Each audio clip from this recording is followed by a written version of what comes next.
Life, life, life. All right, guys, we have yet another bill that is being passed, this time here in the United States in regards to um, PTSD and healthcare. On last week, we did discuss uh, legislate, legislation that was being passed in Ontario, Connecticut.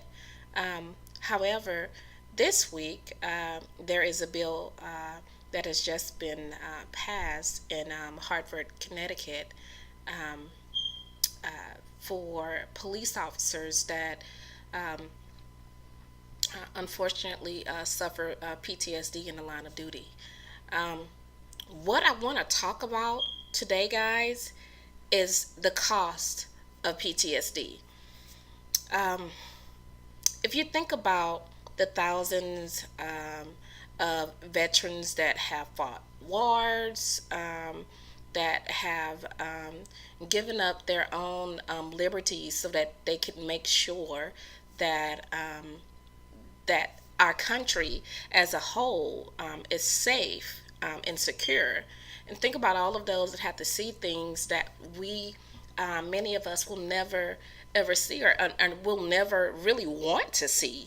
Um, there is a cost related to the health care that they have to receive after the fact, after you've seen all of these traumatic events, after as a military personnel or as a police officer, you're going to encounter some really traumatic events. And after you have seen, excuse me, all of these traumatic events,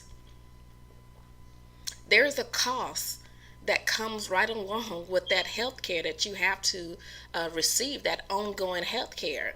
One moment of seeing something that's really tragic and traumatic can transform and change your life in the trajectory. I'm sorry. Of your life for the rest of your life, whatever that path was that you were going on. If you encounter something so severe that your mind cannot get rid of those images, then you and your mind and in your body is being stressed out because of that. And you have post-traumatic stress disorder. I mean, if you have a really good mental health professional, then they'll diagnose you with that. May even include depression or some other things that go along with PTSD.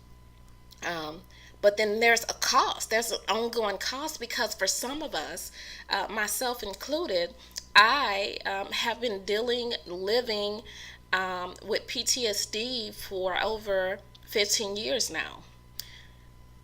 With that, for over 15 years, because the issue that I have occurred while I was in the military, and like I told you guys, it was an assault upon my body, a sexual assault.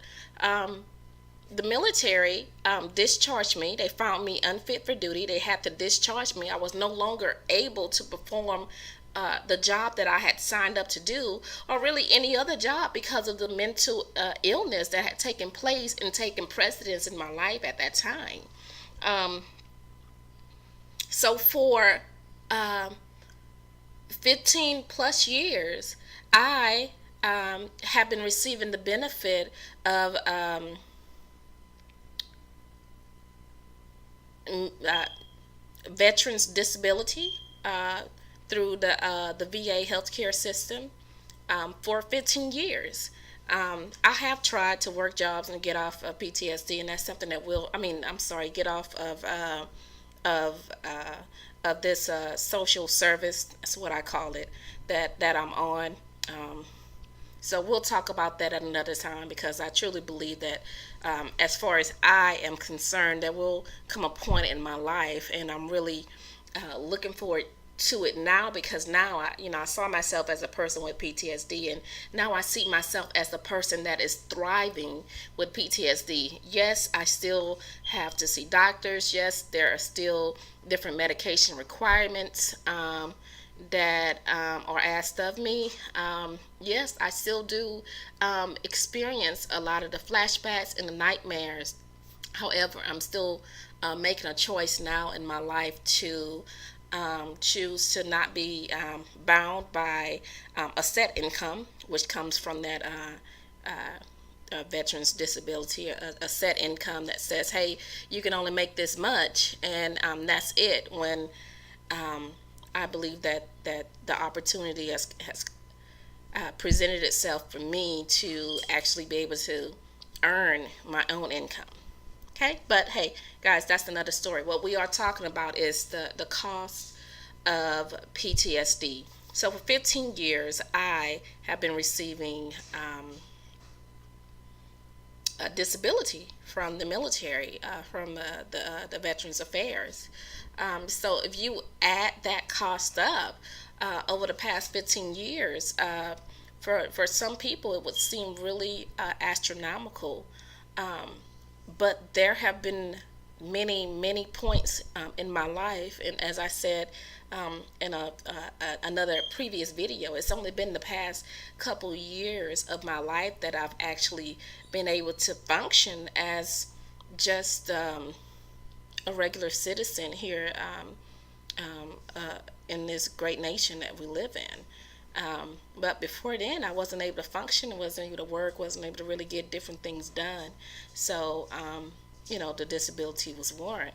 But when you add up that cost, and this is just one person, imagine all of the thousands of people that have PTSD from the military that are being paid because of what they suffered, because of what we suffered. On duty, doing our job. We suffer different things. And that's not just with military. Guys, anyone can have PTSD, and it can come about in any kind of way, in many different ways. I won't say any kind of way, but in many different ways. But there are some people whose job will put them at a higher risk of obtaining PTSD than others. And one of those people are police officers. Um, they're the ones, like I've said before, are the first on the scene. Pretty much, they're the ones that are covering up the bodies that may be laying out on the grounds, on the highways, and keeping us passerbyers from having to look over and see something that we may not be really mentally prepared to see. Firefighters are the ones that could possibly go and pull um, someone's body out of a burning house. And as they're trying to bring that person to safety, that person dies in their arms. That's not an easy thing to deal with. That is a mentally traumatic issue. Of course, you're going to have your people that have physical issues that happen, but with these mental traumatic issues, it's something that's not seen. So you have a lot of people that, because they can't see it, hey, it's really not that big of a deal. But I'm not even going to dare say that having a mental disability is a lot more than having a physical disability, because it really depends on the person. Some people can deal with mental disabilities a lot better than they could a physical disability, and vice versa. But I will say that I would treat, from experience, I would treat both of those equally. I wouldn't, try to separate the two. But what's happened in Hartford, Connecticut is that some of those people, the police officers that have encountered post traumatic stress disorder, their ongoing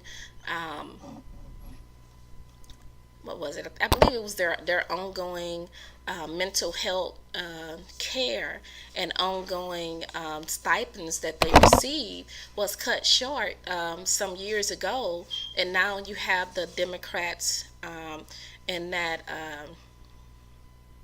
state that are rallying, saying, hey, something needs to be done about this, because this mental illness, these people have to make a living. And now they're at a point to where PTSD has pretty much done whatever is done to their lives, but at the same time, we need to honor their service and pay them, because if this had not have happened to them, they may have very well still been serving us.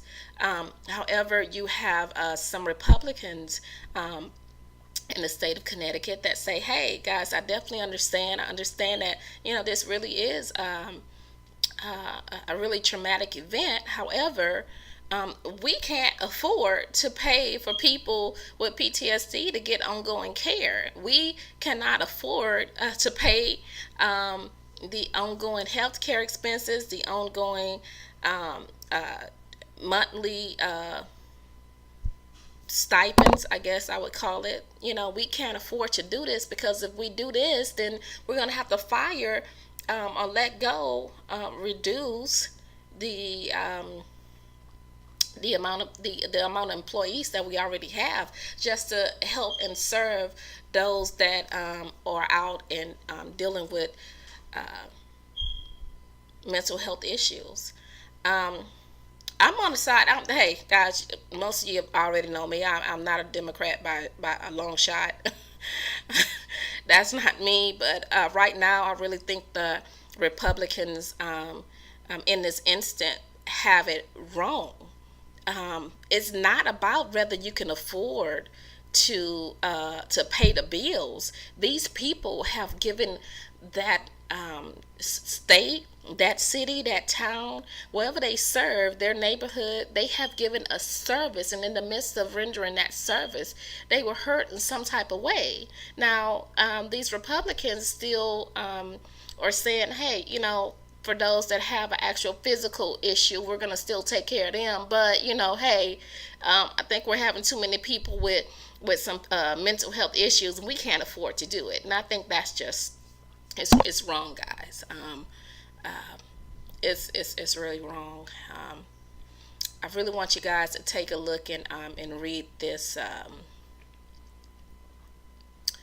article that I found. I think it'll be really eye-opening. You'll see the different sides of, why some say, hey, we need to support, and why some say no. I'm not discrediting anyone's reasoning. What I am saying is that, hey, regardless, it happened, and you guys need to find a way to take care of them. Now, I think that because that this issue is such a big issue on the state level, I really think that it's something that the state needs to, if they don't have the funds, need to see about looking for the funds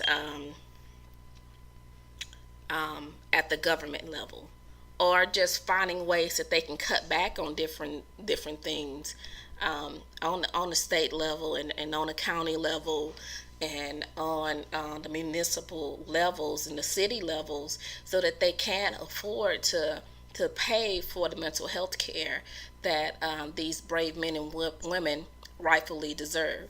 Now, I will say that while we did talk about the PTSD care in Ontario, Canada, for the police officers, that legislation also included care for prison workers who also encounter a lot of things while working in the prison. Here with this bill with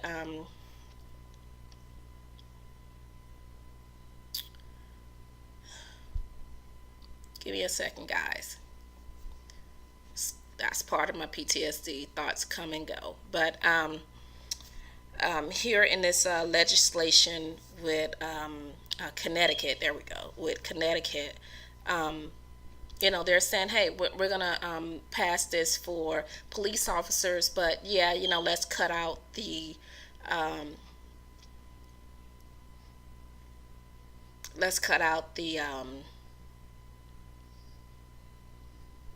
those that work in the prisons. And although I don't think it's fair, I do think that it is a step in the right direction for the brave men and women that do serve that state. And I hope that they'll be able to find some type of way to get the money that they need to also assist those that are in corrections. They see, dangers on a regular basis. People are not up in the prisons just being the best citizens in the world now, guys. Come on. Some of these prisoners are beating up the guards, causing them bodily harm. Some of these prisoners are fighting and beating up each other to an extent to where you may even see a dead body torn to pieces somewhere. I mean, these people in prison are, like I said, they're not the best, the best citizens in the world. That some of them are there for a reason, maybe not all. Maybe there may be some innocent people, but some of them are really there for a reason, guys. Um, and so we're telling those that work in corrections or have a passion to do it, whatever the case is, that wanted to do it, whatever the case is, they're working there, and we're saying, hey, if you encounter something, um, um, and you receive a diagnosis of PTSD, hey, we're only going to help. Excuse me, we're only going to help you so far, because hey, we don't have the money to give you long-term care, ongoing stipends or disability payments or whatever they want to call it. We can't help you there. So I really do think that they need to, continue with the bill that they have, but also find some measures, find some way to include everyone that serves and that's subject, especially the people that serve and that are subject to this. I mean, if you're just a city worker and you normally sit at the desk and you're typing something in your computer, what's the likelihood of your job description, um, you know, being exposed, I'll say, to something that will cause you to have PTSD? That's just someone that's sitting at a desk. Not saying that it would never happen, but we're talking about the likelihood. So those jobs that are at a higher risk of that employee obtaining an additional stress, an additional mental stress that lingers, PTSD, then I believe that something needs to be done about it, guys. Like I said, this is the cost of PTSD. Someone has to pay for the mental health services that go out. So, guys, just sound off below. Tell me what you think. I'm gonna also post a link to this actual article, and guys, just let me know what you think.